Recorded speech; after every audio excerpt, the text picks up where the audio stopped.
Des noms rébarbatifs, mais qui ont fait de Bill Gates l'homme le plus riche du monde. Une histoire très édifiante. IBM, donc, a décidé de se procurer des logiciels pour micro. Mais à qui les acheter? En 1982, deux hommes se partagent le marché. Gary Kildall, 39 ans, docteur en informatique, et un tout jeune homme de 24 ans, Bill Gates. Sa société, Microsoft, n'est encore qu'une petite entreprise.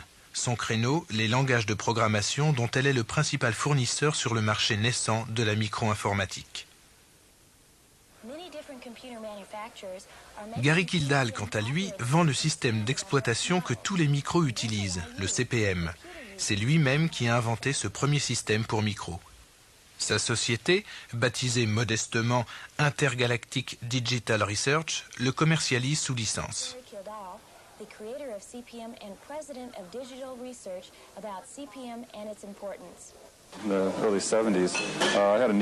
J'avais besoin d'un système d'exploitation. Comme il n'en existait pas, je l'ai écrit moi-même. Et puis, il s'est trouvé que d'autres gens en avaient besoin aussi. Alors, ça s'est fait naturellement. J'ai commencé à le vendre. Dans l'esprit de Gary, les choses étaient parfaitement claires. Bill s'occupait de langage et lui, il s'occupait de système. Il était persuadé que ça ne changerait jamais. Pourtant, les choses vont changer, à cause de la personnalité des deux hommes. Gary était assistant dans mon université. Quand j'allais le voir, on s'installait dans son jacuzzi, on fumait des joints et on discutait de la misère du monde et de technologie. Il adorait les gadgets, tout comme moi. D'ailleurs, je les adore toujours. Faire des affaires ne l'intéressait pas. Il aimait travailler sur des projets qu'il passionnait. Ce n'était pas son genre de se précipiter pour breveter chaque ligne de code du CPM et d'essayer d'en extraire le moindre dollar. Gary n'était pas un battant. Il évitait les conflits. Il les détestait. Bill, au contraire, n'a jamais reculé devant un conflit. Qui est Bill Gates? Le musée de Microsoft nous propose une rétrospective. Le petit Bill a grandi à Seattle, où son père était un avocat de renom. Une famille bourgeoise et ordinaire. À plus d'un titre, sauf un, chez les Gates, on entretient l'esprit de compétition comme la flamme olympique.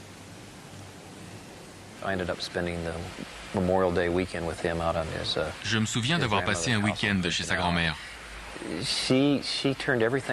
Tout était prétexte à compétition. Même les invités devaient participer. Il y avait des enjeux pour tout. Qu'on joue aux cartes, au ballon ou qu'on se baigne. Le gagnant était toujours récompensé et le perdant toujours sanctionné. Un jour, on était dans la maison de ses parents. Bill tenait mordicus à me montrer qu'il était capable de faire un puzzle en 4 minutes. Sur la boîte, il était marqué « Si vous êtes un génie, vous ferez ce puzzle en 7 minutes ». Il voulait absolument le défaire et le refaire devant moi. Je lui ai dit « Non, c'est pas la peine, je te crois sur parole ».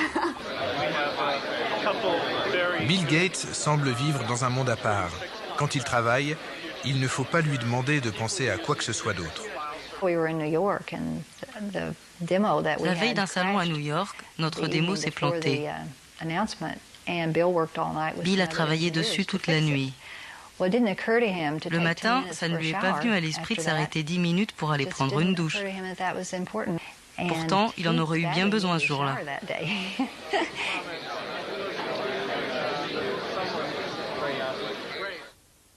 IBM va charger Jack Sams de prendre les premiers contacts en vue de choisir le fournisseur de son système d'exploitation. Entre Gary Kildall et Bill Gates, Jack Sams choisit de téléphoner à Bill Gates.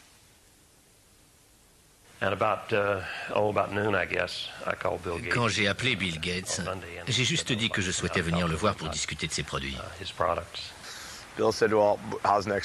Bill a proposé un rendez-vous la semaine d'après, mais ils ont répondu qu'ils voulaient le voir le lendemain. Steve Ballmer, encore un futur milliardaire, vient d'entrer à Microsoft. À l'époque, il est le seul de l'équipe à avoir reçu une formation commerciale.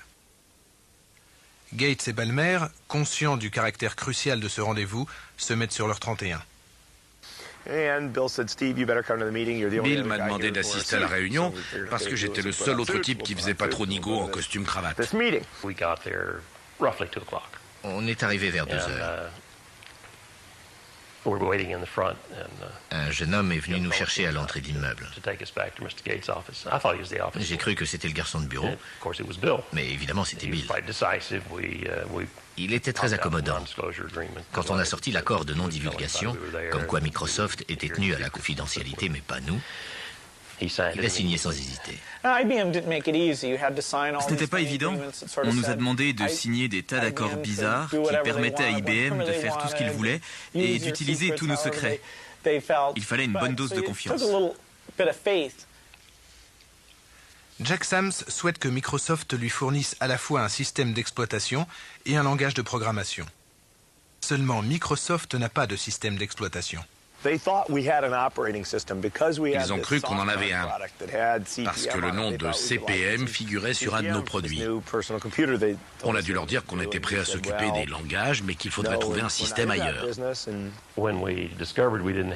Quand on a compris ça, Bill a dit que Gary Kildall pourrait sans doute nous proposer quelque chose.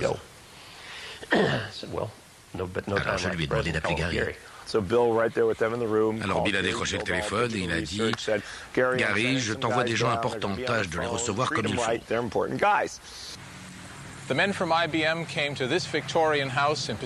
Alors les hommes d'IBM prennent l'avion pour la Californie et se rendent dans cette maison, le siège de Digital Research.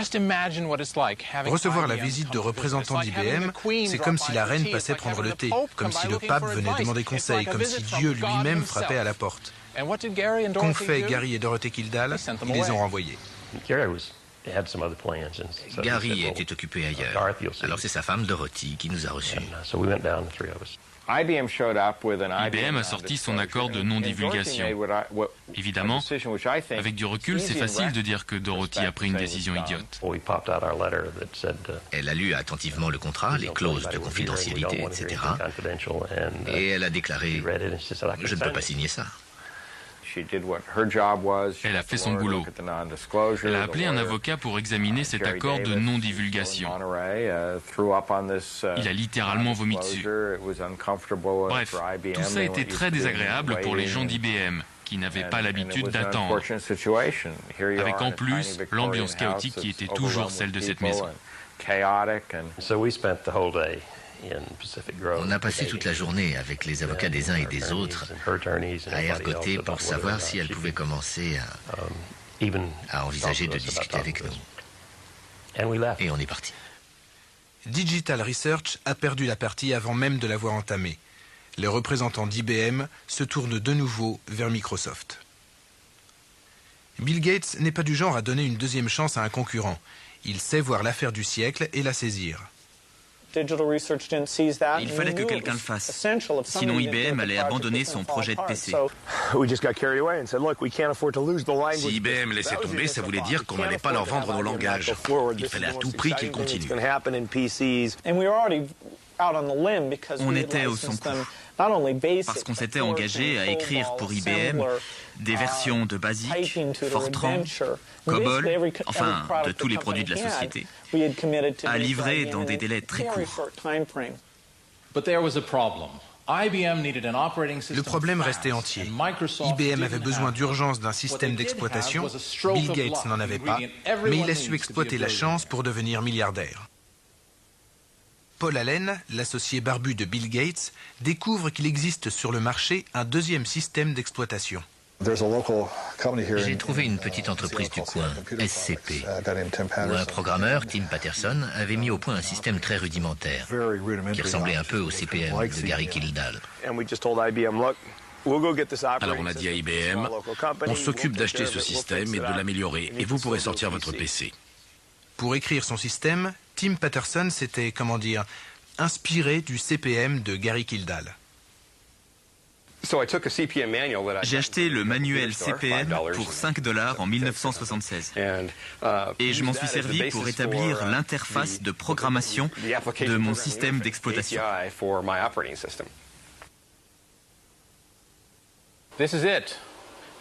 Le voilà, le système